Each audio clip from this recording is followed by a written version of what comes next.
오늘은 이사야 53장의 말씀을 중심으로 은혜 없으면 믿음도 없다라고 하는 제목의 말씀을 전하고자 합니다. 본문을 통해서 몇 가지를 좀 말씀드리기 원하는데, 첫 번째는 믿는 것 자체가 하나님의 은혜이자 하나님의 능력이다라고 하는 것입니다. 자, 1절인데 한번 보겠습니다. 1절 시작. 우리가 전한 것을 누가 믿었느냐? 여호와의 팔이 누구에게 나타났느냐? 아멘. 무슨 말입니까? 여호와의 팔, 이 말은 뭐 능력을 말하는 거잖아요. 그 하나님의 능력이 임한 자들만 믿더라라고 하는 것입니다. 그러니까 아무나 믿는 게 아니다라고 하는 것이죠. 엄청난 축복이다라는 것입니다.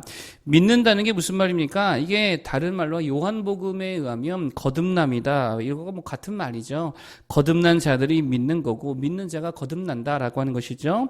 자, 그런데 우리가 어떻게 거듭날 수 있냐라고 하는 게, 요한복음에 뭐라 그럽니까? 물과 성령으로 거듭나야 된다, 이렇게 말씀하시죠. 물과 성령으로 거듭난다는 것은 무슨 말이에요? 우리가 스스로 거듭나는 게 절대 아니라는 거죠. 하나님의 능력으로, 하나님의 은혜로, 생명을 창조해 주신 전능자의 능력으로 거듭난다라고 하는 것입니다. 성령으로 난다는 게 바로 그런 말이잖아요. 그러니 믿는 것 자체가 기적이라는 것이죠. 믿음 자체가 하나님의 능력의 역사의 결과라는 것입니다. 여러분 잘 보십시오. 2절에 뭐라 그럽니까? 2절 한번 읽어볼까요? 2절 시작. 그는 주 앞에서 자라나기를 연한 순 같고 마른 땅에서 나온 뿌리 같아서 고운 모양도 없고 풍채도 없은즉 우리가 보기에 흠모할 만한 아름다운 것이 없도다. 아멘. 예수님께 대한 말씀이잖아요. 흠모할 만한 것이 있대요, 없대요? 없다라고 하는 것입니다. 무슨 말입니까? 믿을만 해서 믿는 게 아니라는 거예요. 예수님이 믿을만 해서 믿는 사람이 얼마나 되겠습니까? 여러분 생각해보세요. 예수님이 어디에 죽으셨습니까? 십자가에서 죽으셨잖아요. 반항도 없이 죽으셨다라고 하는 것이죠.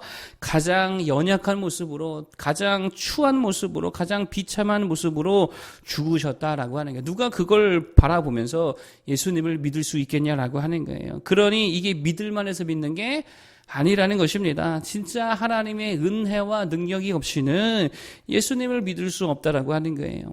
이 말은 바꿔 말하면 우리가 누군가를 전도하려고 할 때에 가장 필요한 게 뭐라는 것입니까? 하나님의 은혜요, 하나님의 능력이 가장 필요하다는 거죠. 그렇기 때문에 우리가 뭐 해야 되는 거예요? 기도해야 된다는 거예요.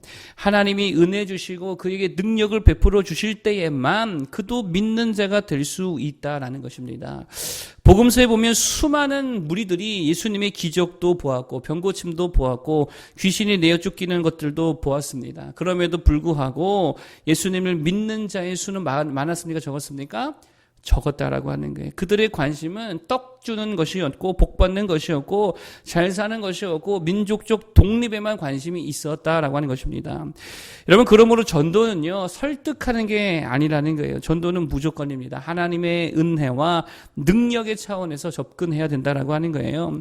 그러므로 전도자에게 가장 중요한 게 뭐냐? 하나님 은혜를 주옵소서, 하나님 능력을 베풀어 주옵소서라고 하는 기도가 제일 중요하다는 거예요.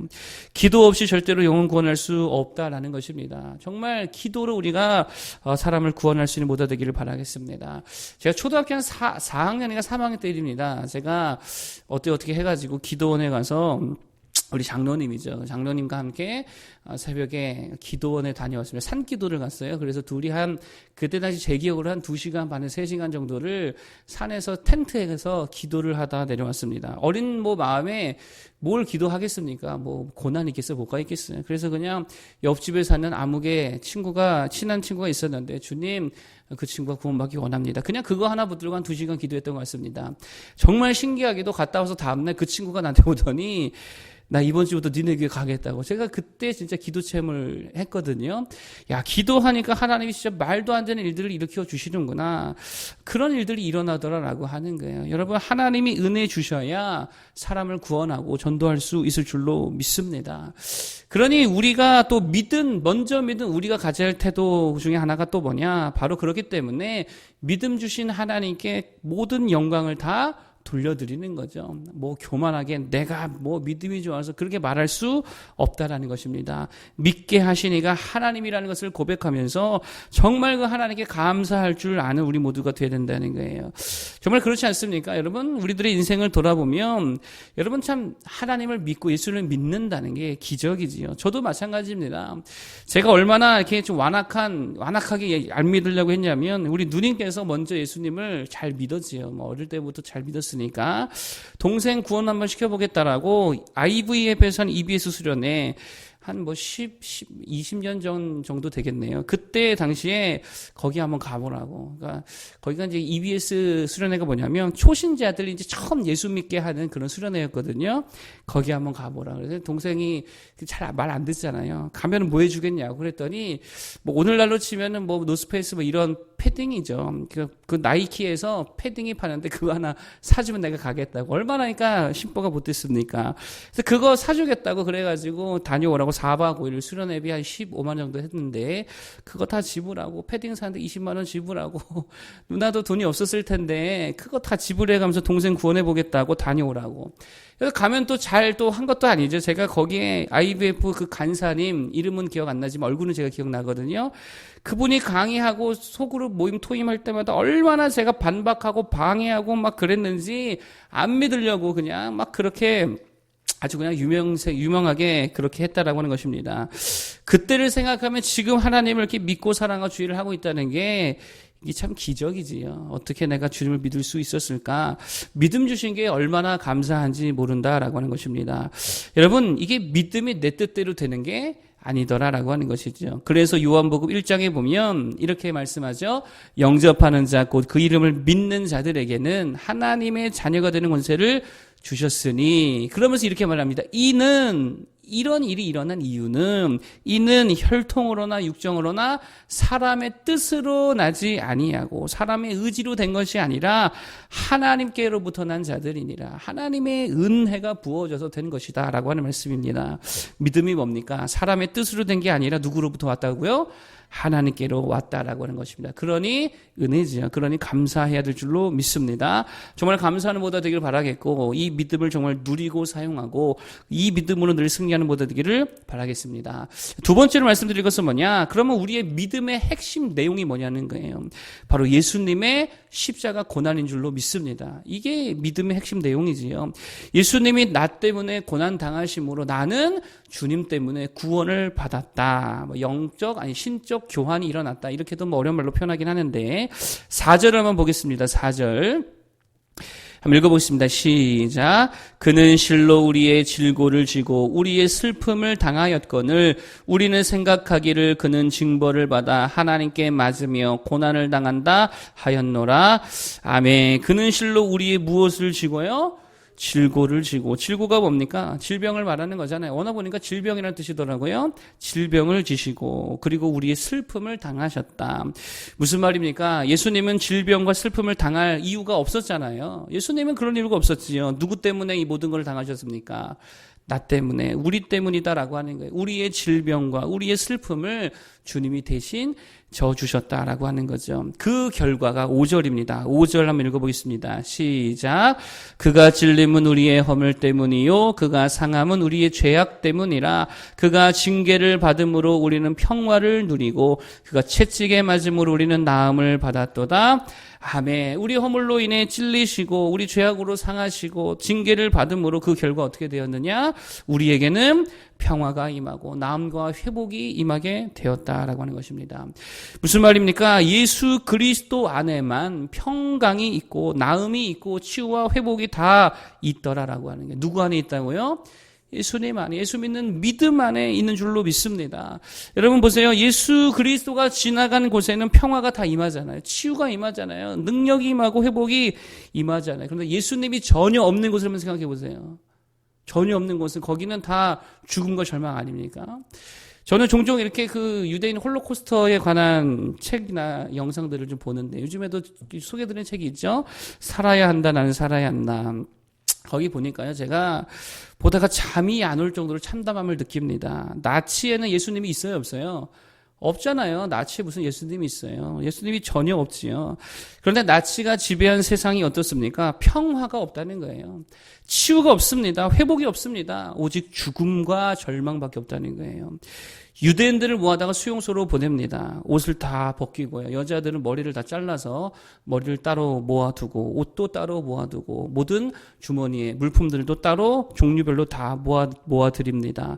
그리고 나서 이제 그들에게 말하죠. 샤워한 후에는 따뜻한 음료와 빵을 제공해 주겠다고. 그러면 그들이 다 너무 굶주렸기 때문에 희망적인 이야기를 듣고 다 기쁨 가운데 웃으면서 샤워실에 들어갑니다. 근데 샤워실이 아니죠. 가스실입니다.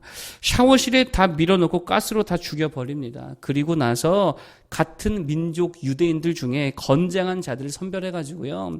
그 시체를 치우는 일들을 시킵니다. 그러니까 자신의 가족들을 다 옮기는 일을 하는 거죠. 그러니까 그게 얼마나 고통스럽겠어요. 근데 그 중에는요.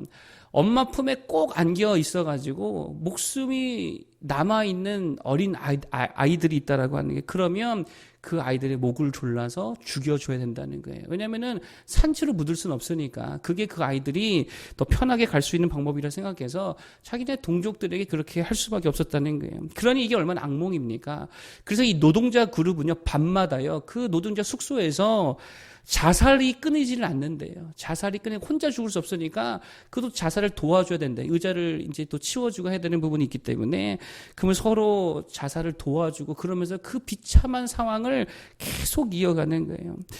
여러분 보세요. 거기에는 절망밖에 없죠. 죽음밖에 없죠. 제가 이것들을 보면서 야 어떻게 사람이 이런 일들을 행할 수가 있었을까. 참 잠이 안 올 정도로 때로는 이렇게 참담함을 느낍니다. 여러분 그런데 보세요. 예수님 없는 인생, 예수님 없는 통치, 예수님 없는 나라 그게 꼭 그 모습이라고 생각이 들더라라고 하는 거예요. 여러분 예수님 없는 것은 절망밖에 없는 줄로 믿습니다. 여러분 그런데 그러한 지옥 같은 곳에서 우리를 건지시고 우리에게 평안을 주시고 우리에게 나음과 회복과 치유를 주신 분이 누구라는 거예요? 예수님이라는 거예요. 예수님이 지나온 자리를 한번 잘 보시기 바랍니다. 얼마나 은혜가 넘쳐 흐릅니까? 그러니 우리가 지금 예수님을 믿고 있다는 것이 얼마나 감사한지 모른다라고 하는 것입니다. 그러므로 세 번째로 우리가 해야 될 게 뭐냐? 그 예수님을 어떻게 해야 됩니까? 전하는 것이죠. 예수님 없는 그 절망의 곳에 이제는 우리들도 예수님을 전해줘야 되는 거예요. 예수님을 믿는 그 믿음을 전해줘야 될 줄로 믿습니다. 평화의 소식, 이 기쁨의 소식을 십자가의 은혜의 그 소식을 전해줘야 될 줄로 믿습니다. 그래서 우리들은요 어제 말씀드렸죠. 이 믿음을 끝까지 지켜내는 거예요. 왜냐? 이 믿음을 전해줘야 되는 사명이 있기 때문에 이 믿음 지켜서 전해주는 삶이 되어야 될 줄로 믿습니다. 예수 그리스도의 십자가 고난이 우리가 전해야 될 기쁨의 소식이라는 거예요. 여러분 이것을 위해 이제 우리 역시 십자가를 지는 모습이 필요하다라는 것입니다. 그래야 그 십자가를 보여줄 수 있잖아요.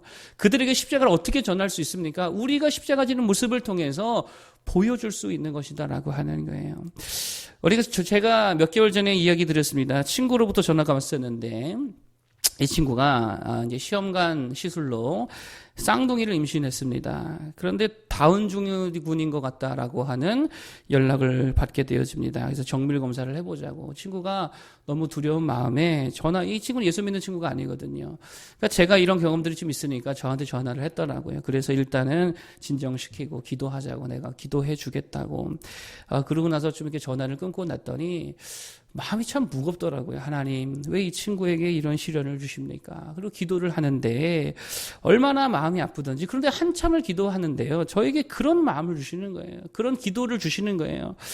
하나님, 내가 무슨 죄가 있어서 우리 자녀들이 이렇게 아픈 상황 가운데 낳게 하셨습니까? 하나님, 누군가의 질병을 대신 지는 모습이라고 한다면 하나님 이 질병을 우리가 다 가져가고 또 다른 누군가는 건강할 수 있도록 하나님 허락하여 달라고. 이 친구가 그렇게 좀 건강하기를 바랍니다. 이 친구의 아픔을 차라리 내가 지는 모습이 될 수 있다라고 한다면 우리 가정이 그거 대신 지겠습니다. 이 친구의 가정에 건강함을 주옵소서. 이런 십자가 지는 마음에 기도를 하게 하시더라는 거예요. 뭐 그래서 그런지 하여튼 하나님께서 나중에 소식이 들려오기를 아무 탈 없이 건강한 검사 결과를 받았다라고 지금은 참 잘 지내고 있습니다. 이 친구는 뭐 잘 모르죠. 나중에 기회가 되면 이제 얘기를 해줘야지 내가 이렇게 너를 위해 기도를 했었다. 여러분 뭐 제가 다른 거 이야기하는 것이 아니고 그런 십자가를 지는 태도와 마음 가지고 세상에 그 십자가를 알려주고 보여줄 때에 그 십자가 예수님이 그나마도 전달될 수 있을 줄로 믿습니다. 십자가 지는 우리 모두가 되기를 바라겠습니다. 교회를 위해, 가정을 위해, 또 여러분 아는 누군가를 위해서 우리가 십자가 질 때에 주님의 복음의 영광이 드러나게 될 줄로 믿습니다. 오늘 세 가지를 말씀드렸습니다. 첫 번째는 믿음은 하나님의 은혜와 능력의 결과다 말씀드렸죠. 그렇기 때문에 기도 없이 전도가 안 되고, 그렇기 때문에 우리들 믿음 주심에 대하여 정말 감사할 수 있는 모두가 되자라고 그랬고요. 두 번째로 우리 믿음의 핵심이 뭐냐? 예수님의 십자가라 그랬습니다. 그렇기 때문에 우리가 전해야 될 것도 뭡니까? 십자가 전해야 되겠죠. 전하기 위해서 우리가 십자가 지는 삶이 필요한 줄로 믿습니다. 제가 말씀드렸잖아요. 좋은 일, 선한 일만 하지 말고 위대한 일을 하자. 십자가 지는 일은 위대한 일인 줄로 믿습니다. 기도하겠습니다.